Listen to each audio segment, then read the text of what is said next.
Hello everyone, ready na ang ating ruleta. Ayan, isang 500 kukunin natin dyan na dapat maabot niya yung requirements para mapasa kanya yung 500.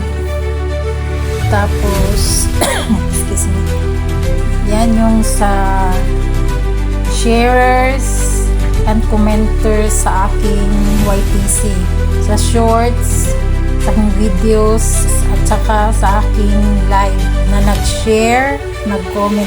Tinitingnan ko kasi ang ninyo,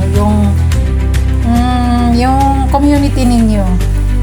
Ayan, yan yung sa January ha, kasi yung February wala pa. Yung February sa March 10 pa yon.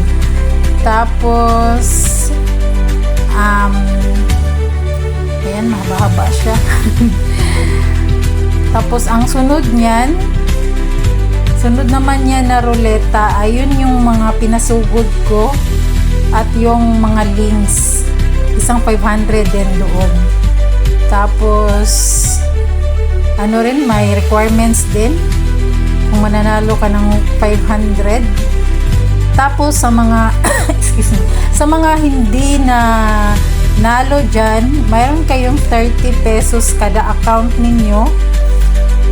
Basta nakuha nyo rin yung requirements, yung quota. Alam nyo naman yan kung anong quota, nandoon yan sa description box ng aking February raffle. At baka mag-raffle na ako tonight or tomorrow doon. Yun. At may pa-surprise pa ako dyan na isang 500. Saka ko na yan i-reveal sa pag-raffle ko. So, yan. Isang 500 sa aking YTC na ganap at isang 500 sa links at sugod na links at sugod at isa pang 500 na surprise. Kaya yun lang. Salamat. Tapos ang susunod ulit ay sa sa March na raffle natin. Same pa rin.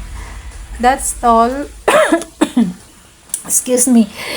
This is God Repairs, your Ate Lay or Sister Lay or Leia. Bless everyone. And thank you sa mga nagpapa-entry. Thank you rin kay